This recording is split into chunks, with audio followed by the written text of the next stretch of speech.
అమరావతి కేంద్రంగా 2026 జనవరి 1 నుంచి quantum computing కార్యకలాపాలు ప్రారంభించనున్నట్లు ముఖ్యమంత్రి చంద్రబాబు వెల్లడించారు. దేశంలోనే మొదటి అత్యాధునిక క్వాంటమ్ వ్యాలీ టెక్ పార్కును అమరావతిలో నిర్మించనున్నట్లు ప్రకటించారు. ఇందుకు సంబంధించి కీలక ఒప్పందాలు ముఖ్యమంత్రి చంద్రబాబు సమక్షంలో జరిగాయి. IBM సంస్థ 156 క్యూబిక్ హెరాన్ ప్రాసెసర్తో క్వాంటమ్ సిస్టమ్ 2ని ఏపీలో నెలకొల్పుతుందని సీఎం చంద్రబాబు తెలియజేశారు. ఉండవల్లిలోని ఆయన నివాసంలో IBM, TCS, L&T సంస్థలతో రాష్ట్ర ప్రభుత్వం అవగాహన ఒప్పందం కుదుర్చుకుంది. IBM, TCS, L&Tతో జరిగిన ఒప్పందం దేశానికే చారిత్రాత్మకమని ముఖ్యమంత్రి పేర్కొన్నారు. సాంకేతిక రంగంలో కృత్రిమ మేధ, క్వాంటమ్ కంప్యూటింగ్ వంటి కొత్త అవకాశాలను అందిపుచ్చుకోవడం ముఖ్యమని చెప్పారు. క్వాంటమ్ కంప్యూటింగ్ భవిష్యత్తు పాలనకు, ఆవిష్కరణలకు పునాది అవుతుందని చంద్రబాబు వివరించారు. అందుకే అమరావతిని క్వాంటమ్ వ్యాలీగా తీర్చిదిద్దాలని నిర్ణయించామని పేర్కొన్నారు. అమెరికాలోని సిలికాన్ వ్యాలీ తరహాలో అమరావతిని తీర్చిదిద్దాలని IBM, TCS సంస్థలకు సూచించాలని తెలిపారు. దేశంలో క్వాంటమ్ ప్రయాణానికి IBM క్వాంటమ్ సిస్టమ్ 2 ఏర్పాటు కీలక మలుపు కానుందని సీఎం అభిప్రాయపడ్డారు. అమరావతి రాజధాని నిర్మాణ పనులు రాష్ట్ర ప్రభుత్వం వేగవంతం చేసింది. 5 ఐకానిక్ టవర్లు, అసెంబ్లీ, హైకోర్టు భవనాల తుది డిజైన్లపై కసరత్తుపై CRDA కార్యాలయంలో Norman Foster, Hafeez contractors, L&T సంస్థల ప్రతినిధులతో పురపాలక పట్టణాభివృద్ధి శాఖ మంత్రి నారాయణ సమావేశాన్ని నిర్వహించారు. అమరావతి రాజధాని నిర్మాణ పనులు రాష్ట్ర ప్రభుత్వం వేగవంతం చేసింది. ప్రధాని చేతుల మీదుగా నిన్న పునః ప్రారంభోత్సవ కార్యక్రమం పూర్తి కావడంతో ఈ రోజు ఉదయం నుంచి పనులు ఊపందుకున్నాయి. ఐకానిక్ భవనాల డిజైన్లు ఖరారు చేసేందుకు డిజైన్లు రూపొందిస్తున్న భవనాల డిజైన్ల గురించి ప్రముఖ ఆర్కిటెక్చర్ సంస్థ ప్రతినిధులతో మంత్రి నారాయణ చర్చలు జరిపారు. CRDA కార్యాలయంలో Norman Foster, Hafeez contractors, L&T సంస్థల ప్రతినిధులతో మంత్రి సమావేశమయ్యారు. ప్రధానంగా 5 ఐకానిక్ టవర్లు, అసెంబ్లీ, హైకోర్టు భవన తుది డిజైన్లపై కసరత్తుపై మంత్రి నారాయణ చర్చించారు. భారతదేశపు మొట్టమొదటి ట్రాన్స్ మీడియా ఎంటర్టైన్మెంట్ సిటీని ఆంధ్రప్రదేశ్లో ఏర్పాటు చేయడానికి ముంబైలో జరుగుతున్న వేవ్స్ సమ్మిట్ 2025లో ఏపీ ప్రభుత్వం, క్రియేటివ్ ల్యాండ్ ఆసియా తమ సహకారాన్ని ప్రకటించినట్లు మంత్రి కందుల దుర్గేష్ పేర్కొన్నారు. ఏపీకి వచ్చే సందర్శకులు లీనమయ్యేలా థీమ్ పార్కులు, గేమింగ్ జోన్లు, గ్లోబల్ సినిమా కో ప్రొడక్షన్ జోన్లు ఏర్పాటు కానున్నాయని మంత్రి దుర్గేష్ వెల్లడించారు. మే 1వ తేదీ నుండి 4వ తేదీ వరకు తొలిసారి ఇండియాలో, ప్రత్యేకించి ముంబైలో జరుగుతున్న ప్రతిష్టాత్మక waves the world audio visual and entertainment summit 2025లో ఈ మేరకు ఏపీ ప్రభుత్వం, క్రియేటివ్ ల్యాండ్ ఆసియా మధ్య MOU జరిగింది. ప్రస్తుతం మంత్రి కందుల దుర్గేష్ వియత్నాంలో ఉండడంతో పర్యాటక శాఖ MD Amrapali Kata, creative land studios వ్యవస్థాపకురాలు మరియు creators inc London chairman Sajan Raj Kurup, Hollywood నుండి గ్లోబల్ అడ్వైజరీ బోర్డు ప్రతినిధులు David Unger, CEO artists international global gate managing director William Pfeiffer, Nicholas Granotino, chairman Nova క్వార్క్లు ఈ MOUపై సంతకాలు చేశారు. ఇటీవలే క్రియేటివ్ ల్యాండ్ ఆసియా ప్రతినిధులు కొందరు వెలగపూడి సెక్రటేరియట్లోని మంత్రి పేషీలో ఈ విషయంపై చర్చించారు. మంత్రి సమక్షంలో అవగాహన ఒప్పందాల పత్రాలు మార్చుకున్నారు. మంత్రి దుర్గేష్ మాట్లాడుతూ ఈ MOU ద్వారా ఏపీకి వచ్చే సందర్శకులు లీనమయ్యేలా థీమ్ పార్కులు, గేమింగ్ జోన్లు, గ్లోబల్ సినిమా కో ప్రొడక్షన్ జోన్లు ఏర్పాటు కానున్నాయని వెల్లడించారు. అంతేకాక ఉద్యోగ సృష్టి, నైపుణ్య అభివృద్ధి, పర్యాటకం, డిజిటల్ ఆవిష్కరణలను ప్రోత్సహించేందుకు ఈ MOU దోహదం చేస్తుందని మంత్రి దుర్గేష్ వివరించారు. క్రియేటివ్ ల్యాండ్ ఆసియాతో భాగస్వామ్యం అనేది రాష్ట్రాన్ని చలనచిత్ర, వినోద, పర్యాటకం అభివృద్ధికి తాము చేసిన ప్రయత్నాలలో ఒక ఉత్తేజకరమైన మైలురాయని సూచిస్తుందన్నారు. ఈ అవగాహన ఒప్పందం మౌలిక సదుపాయాల ప్రాజెక్టు కంటే మించిందని పేర్కొన్నారు. ప్రతిభ, ఆవిష్కరణ, పర్యాటక అనుకూలమైన పర్యావరణ వ్యవస్థను సృష్టించేందుకు ఇది దోహదపడనుందన్నారు. జీవో నెంబర్ 3ను నిర్వీర్యం చేసిన గత ప్రభుత్వం ఇప్పుడు దాని గురించి మాట్లాడడం హాస్యాస్పదమని మంత్రి సంధ్యారాణి మండిపడ్డారు. 16,000కు పైగా పోస్టులతో మెగా DSE ఇస్తే వైసీపీ నేతలు గిరిజన అభ్యర్థులను రెచ్చగొట్టి బంద్లు చేయిస్తున్నారంటూ ఆగ్రహం వ్యక్తం చేశారు. జీవో నెంబర్ 3ను నిర్వీర్యం చేసిన గత ప్రభుత్వం ఇప్పుడు దాని గురించి మాట్లాడడం హాస్యాస్పదమని మంత్రి సంధ్యారాణి మండిపడ్డారు. 16,000కు పైగా పోస్టులతో మెగా DSE ఇస్తే వైసీపీ నేతలు గిరిజన అభ్యర్థులను రెచ్చగొట్టి బంద్లు చేయిస్తున్నారంటూ ఆగ్రహం వ్యక్తం చేశారు. గిరిజన యువత వైసీపీ రాజకీయ క్రీడలకు బలి కావద్దని మంత్రి విజ్ఞప్తి చేశారు. మరోవైపు అల్లూరి జిల్లా పాడేరు ఏజెన్సీలో 2వ రోజు బంద్ కొనసాగుతోంది. గిరిజనులకు ప్రత్యేక DSE ఇవ్వాలంటూ గిరిజన సంఘం ఆధ్వర్యంలో ఆందోళన చేపట్టారు. పాడేరు RTC కాంప్లెక్స్ కూడలి వద్ద బైఠాయించి నినాదాలు చేశారు. అరకు ఎంపీ తనూజరాణి అభ్యర్థులకు మద్దతు తెలియజేశారు. జీవో నెంబర్ 3ను పునరుద్ధరించాలని డిమాండ్ చేశారు. అల్లూరి సీతారామరాజు జిల్లాలో మన గిరిజన యువత బంద్ చేస్తున్నారు. గత 5 సంవత్సరాలుగా జీవో నెంబర్ 3ని పూర్తిగా నిర్వీర్యం చేసి చంపేసింది వైసీపీ ప్రభుత్వమే. జీవో నెంబర్ 3కి ప్రత్యామ్నాయంగా సమాన హక్కులు కల్పిస్తూ ఇంకో జీవో తీసుకురావడానికి కూటమి ప్రభుత్వం పూర్తి స్థాయిలో దాని మీద ట్రై చేస్తోంది. ఖచ్చితంగా కూటమి ప్రభుత్వం గిరిజనులకి న్యాయం చేస్తుంది అని మీ అందరికీ తెలియజేస్తున్నాను. ఆ మెగా డిఎస్సి ని క్యాన్సిల్ చేయమని గిరిజన యువత పట్టుబడుతున్నారు. ఇది నిజంగా భావ్యమేనా? రాష్ట్రంలో అందరూ కూడా ఈ మెగా డిఎస్సి కోసం ఎన్నో కలలుకని ఎదురు చూస్తున్నారు. ఇలాంటి సమయంలో మనం క్యాన్సిల్ చేయమంటాం ఎంతవరకు సమంజసమో మీరు ఒకసారి ఆలోచించండి. మెగా డిఎస్సిలో 16,500 పోస్టులకు గాను 2,000 పైచిలుక పోస్టులు మన ఎస్టీలకే ఇస్తున్నటువంటి సంగతి మీ అందరికీ కూడా తెలుసు. ఈ ధర్నా ఏదైతే ఉందో, ఈ ర్యాలీలు ఏవైతే ఉన్నాయో, ఈ బంద్లు ఏవైతే ఉన్నాయో వీటిని వైసీపీ నాయకులు ముందు పెట్టి నడిపిస్తున్నారు.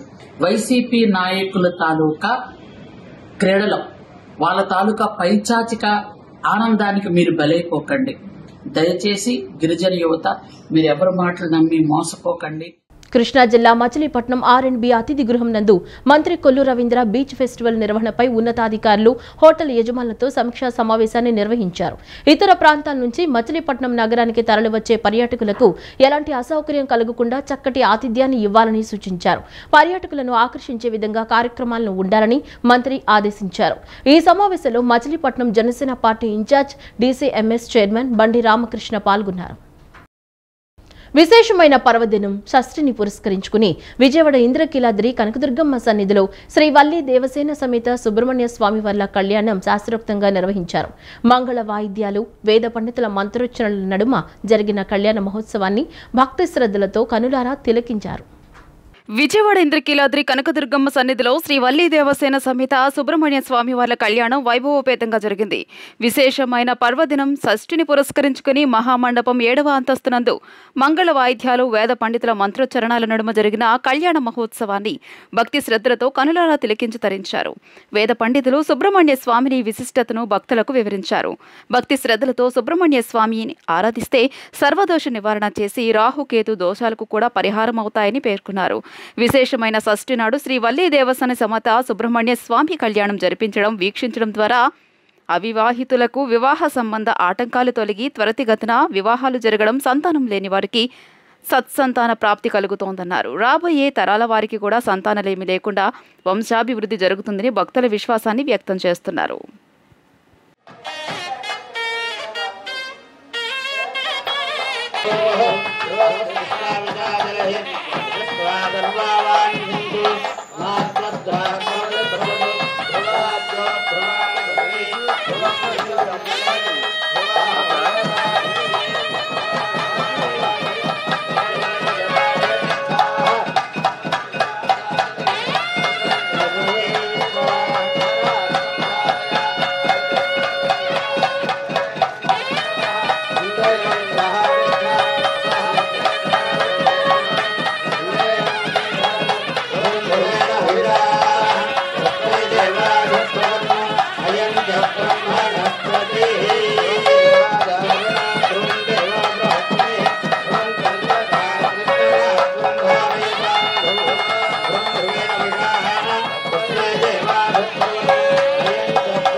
సమస్తమైనటువంటి విజయాలను, వైభవాలను ప్రసాదించినటువంటి అమ్మవారికి మంగళ జరుగుతుంది.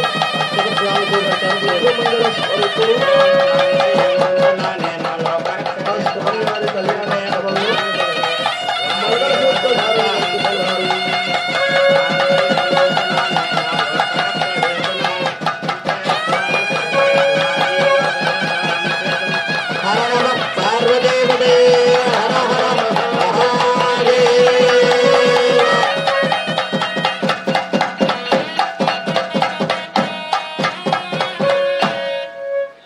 కృష్ణా జిల్లా ఉయ్యూరు మార్కెట్ సెంటర్లో పట్టపగలే దొంగలు తమ చేతివాటాన్ని ప్రదర్శించారు. జనసంచారం రద్దీగా ఉండే ప్రాంతం కన్ను మూసి తెరిచేలోపు స్కూటీలోని 1,50,000 దొంగిలించి చాకచక్యంగా అక్కడి నుంచి ఉడాయించారు. సమాచారం తెలుసుకున్న పోలీసులు వివరాలు సేకరించి పనిలో నిమగ్నమయ్యారు.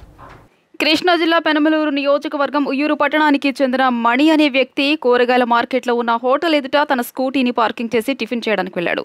స్కూటీ డిక్కీలో నగదు ఉండడం గమనించిన ఓ దొంగ ఆ బండి దగ్గర నిలబడి అదును చూసి చాకచక్యంగా డిక్కీని తెరిచి అందులో ఉన్న 1,50,000 రూపాయల నగదు తస్కరించి అక్కడి నుంచి చల్లగా జారుకున్నారు. బ్యాంకులో గోల్డ్ లోన్ చెల్లించడానికి ఆ సొమ్ము తీసుకువచ్చాడు. బ్యాంకు దగ్గరికి వెళ్లి డిక్కీ తెరిచి చూడగా అందులో నగదు మాయం కావడంతో బాధితుడు మణి లబోదిబోమని విలపిస్తున్నారు. మార్కెట్ సెంటర్ దగ్గర గల హోటల్ దగ్గరికి వచ్చి ఎదురుగా ఉన్న సీసీ కెమెరాలు పరిశీలించగానే అందులో ఓ దొంగ డిక్కీలో నుంచి సొమ్ము దొంగిలిస్తున్న దృశ్యాలు రికార్డయ్యాయి. వెంటనే బాధితుడు ఉయ్యూరు పట్టణ పోలీస్ స్టేషన్లో ఫిర్యాదు చేశాడు. రంగంలోకి దిగిన ఉయ్యూరు టౌన్ పోలీసులు కేసు నమోదు చేసి దర్యాప్తు చేస్తున్నారు. పట్టపగలే దొంగలు ఇలా క్షణాల్లో నగదును మటుమాయం చేయడంతో ప్రజలు ఆందోళనకు గురవుతున్నారు. వాతావరణ అనిశ్చితితో రాబోయే 3 రోజుల్లో రాష్ట్రంలోని పలు ప్రాంతాల్లో తేలికపాటి నుంచి ఓ మోస్తరు వర్షాలు కురవవచ్చని వాతావరణ విభాగం పేర్కొంది. పిడుగులతో పాటు గంటకు 40 నుంచి 50 కిలోమీటర్ల వేగంతో ఈదురుగాలులు వీచే అవకాశం ఉందని అంచనా వేసింది. వాతావరణ అనిశ్చితితో రాబోయే 3 రోజుల్లో రాష్ట్రంలోని పలు ప్రాంతాల్లో తేలికపాటి నుంచి ఓ మోస్తరు వర్షాలు కురవచ్చని వాతావరణ విభాగం పేర్కొంది. పిడుగులతో పాటు గంటకు 40 నుంచి 50 కిలోమీటర్ల వేగంతో ఈదురుగాలులు వీచే అవకాశం ఉందని అంచనా వేసింది. ఇవాళ శ్రీకాకుళం, విజయనగరం, పార్వతీపురం, మన్యం జిల్లాల్లో ఓ మోస్తరు నుంచి భారీ వర్షాలు కురిసే అవకాశం ఉందని పేర్కొంది. విశాఖపట్నం, అనకాపల్లి, కాకినాడ, డాక్టర్ బిఆర్ అంబేద్కర్ కోనసీమ, తూర్పు గోదావరి, పశ్చిమ గోదావరి, ఏలూరు, కృష్ణా, ఎన్టీఆర్, గుంటూరు, బాపట్ల, ప్రకాశం, శ్రీ పొట్టి శ్రీరాములు, నెల్లూరు, నంద్యాల, అనంతపురం, శ్రీ సత్యసాయి, వైఎస్ఆర్, అన్నమయ్య, తిరుపతి జిల్లాలో తేలికపాటి వానలు పడొచ్చని చెప్పింది. మరోవైపు శుక్రవారం నాడు వైఎస్ఆర్ జిల్లా కమలాపురం 42, నంద్యాల జిల్లా గుల్లదుర్తిలో 41.7, తిరుపతి జిల్లా వెంకటగిరిలో 41.3 డిగ్రీల గరిష్ట ఉష్ణోగ్రతలు నమోదయ్యాయి. మరోవైపు శుక్రవారం నాడు పల్నాడు, బాపట్ల జిల్లాల్లోని పలుచోట్ల శుక్రవారం ఈదురుగాలులు బీభత్సం సృష్టించాయి. తెల్లవారుజామున 3 నుంచి 5 గంటల వరకు ఉరుములు మెరుపులతో కూడిన వర్షంతో పాటు బలమైన గాలులు వీయడంతో విద్యుత్ స్తంభాలు, చెట్లు నేలకూలాయి. పల్నాడు జిల్లా బెల్లంకొండలోని పలు వీధుల్లో చెట్లు కూలి కరెంటు తీగలపై పడడంతో స్తంభాలు నేలకొరిగాయి. బెల్లంకొండ మండల వ్యాప్తంగా కరెంటు సరఫరా నిలిచింది. రాజుపాలెం మండలంలోని పిడుగురాళ్ల, సత్తెనపల్లి మధ్య ప్రధాన రహదారిపై చెట్లు విరిగిపడ్డాయి. సుమారు 3 గంటల పాటు రాకపోకలు నిలిచాయి. మాచాయపాలెం, కొత్తపాలెం మార్గాల్లోనూ చెట్లు విరిగిపడడంతో రాకపోకలకు అంతరాయం ఏర్పడింది. కొన్ని చోట్ల ఉద్యాన పంటలకు నష్టం వాటిల్లింది. ఆంధ్రప్రదేశ్లో రేషన్ కార్డుదారులకు ప్రభుత్వం శుభవార్త చెప్పింది. కొత్త రేషన్ కార్డులను జారీ చేసేందుకు కసరత్తు చేపట్టిన సర్కార్ కార్డుల జారీకి ముందు రేషన్ కార్డుకు ఈకేవైసీ ప్రక్రియను మొదలుపెట్టింది. ఇందుకోసం ఓ గడువును కూడా విధించింది. ఏప్రిల్ 30 వరకు రేషన్ కార్డు ఈకేవైసీ చేసుకునేందుకు గడువు విధించింది. ఏప్రిల్ 30వ తేదీ దాటినప్పటికీ కొందరు ఈకేవైసీ ప్రక్రియను పూర్తి చేయలేదు. పలు కారణాలతో ప్రజలు ఈకేవైసీని పూర్తి చేయలేకపోయారు. ఇందుకోసం ఈకేవైసీని చేసుకునేందుకు గడువును పెంచుతూ ప్రభుత్వం నిర్ణయం తీసుకుంది. ఈ గడువును జూన్ 30 వరకు పొడిగిస్తూ ప్రభుత్వం ఆదేశాలు జారీ చేసింది. ఆ గడువులోపు ఈకేవైసీని పూర్తి చేయాలని స్పష్టం చేసింది. ఈ వార్తలు ఇంతటితో సమాప్తం. నమస్కారం.